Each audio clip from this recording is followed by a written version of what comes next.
আজকে আমি আপনাদের দেখাবো দেশি রেস্টুরেন্ট স্টাইলের চিকেন মশলা। এটি লুচি কিংবা পরোটা এবং কি ভাত বা পোলাও যে কোনো কিছুর সাথে খেতে দারুণ লাগবে। চলুন মূল রান্না চলে যাই। প্রথমে আমি 1 কেজি ব্রয়লার মুরগি ভালোভাবে ধুয়ে কেটে পরিষ্কার করে কিছুটা লবণ এবং মরিচের গুঁড়া দিয়ে ভালোভাবে মেখে নেব।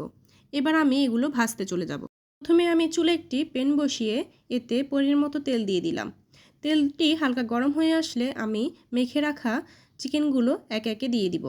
সবগুলো চিকেন এপাশ ওপাশ করে প্রায় 2-3 মিনিট ভেজে আমি নামিয়ে নেব।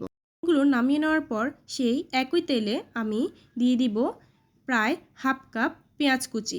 কুচিগুলো বাদামি কালার হওয়া পর্যন্ত আমি নাড়তে থাকবো। নাড়তে নাড়তে এক পর্যায়ে যখন এগুলো বাদামি কালার হয়ে আসবে, ঠিক এই মুহূর্তে আমি পেঁয়াজ কুচিগুলো নামিয়ে নিব।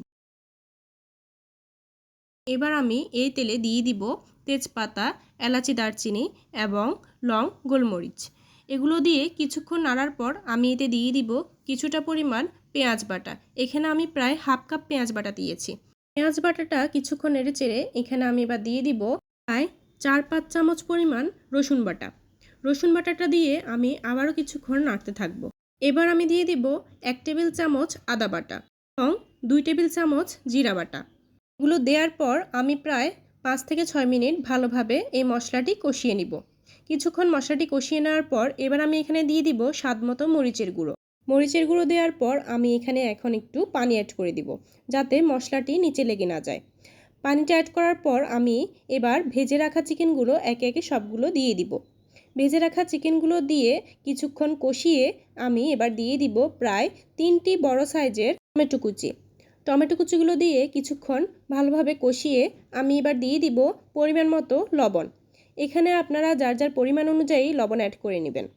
লবণটা অ্যাড করার পর আমি এবার এখানে দিয়ে দিব প্রায় হাফ কাপ ফ্যাটানো টক দই। টক দইটা দিয়ে বেশ কিছুক্ষণ কষিয়ে নেওয়ার পর আমি এখানে ঢাকনা দিয়ে দিব। প্রায় 7-8 মিনিট ঢাকা দেওয়ার পর আমি এবার ঢাকনাটি তুলে নিব। ঢাকনা তুলে আমি আবারও কিছুক্ষণ ভালোভাবে নেড়েচেড়ে নিব। এবার আমি এখানে অ্যাড করে দিব প্রায় 3-4 টেবিল চামচ টমেটো কেচাপ। টমেটো কেচাপটা দেওয়ার পর আমি কিছুক্ষণ ভালোভাবে কষিয়ে নিয়ে দিয়ে দিব প্রায় 2 টেবিল চামচ গরম মশলা বাটা। আপনারা চাইলে এখানে গুঁড়ো মশলাটাও ব্যবহার করতে পারেন, তবে আমি সবসময় বাটা মশলাটা দিতে পছন্দ করি, কারণ এতে করে রান্নার ফ্লেভার এবং কালারটা খুব সুন্দর আসে। গরম মশলাটা দেওয়ার পরপরই কিন্তু কালারটা অনেকটাই চেঞ্জ হয়ে গেছে। এবার আমি এখানে দিয়ে দিব রাঁধুনির রেডি মিক্স মুরগির মাংসের মশলা। এই প্যাকেটটি থেকে আমি প্রায় 3-4 টেবিল চামচ পরিমাণ এখন এই রান্নায় ব্যবহার করব। মশলাটা দিয়ে কিছুক্ষণ কষিয়ে নেওয়ার পর এবার আমি এখানে দিয়ে দিব ভেজে রাখা পেঁয়াজ বেরেস্তা। পেঁয়াজ বেরেস্তা দেওয়ার পর আমি প্রায় 10-15 মিনিট এই মশলাটি কষাতে থাকবো, যতক্ষণ না পর্যন্ত এই মশলাটি থেকে তেল বেরিয়ে আসছে। প্রায় বেশ কিছুক্ষণ কষানোর পর এক পর্যায়ে আপনারা লক্ষ্য করবেন যে এই মশলাটি শুকিয়ে গিয়ে মশলাটি থেকে প্রায় বেশ খানিকটা তেল বেরিয়ে এসেছে। ঠিক এই মুহূর্তে বুঝে নেবেন যে আমাদের রান্নাটা প্রায় মোটামুটি হয়ে এসেছে। এবার আমি এখানে অল্প পরিমাণে পানি অ্যাড করে দিব। পানিটা অ্যাড করার পর এই সব কিছু ভালোভাবে একটু মিশিয়ে নিয়ে আমরা অপেক্ষা করব ঠিক বলক আসা পর্যন্ত। যখনই এই রান্নাটায় বলক এসে যাবে, ঠিক তখনই আমরা রাঁধুনি মাংসের মশলাটি থেকে প্রায় 1 চামচ মশলা আবার এখানে অ্যাড করে দিব, যাতে করে এই রান্নাটায় খুব সুন্দর একটা ফ্লেভার আসে এবং দারুণ একটা কালার আসে। ব্যাস রেডি হয়ে গেল আমাদের আজকের রেসিপি চিকেন মশলা।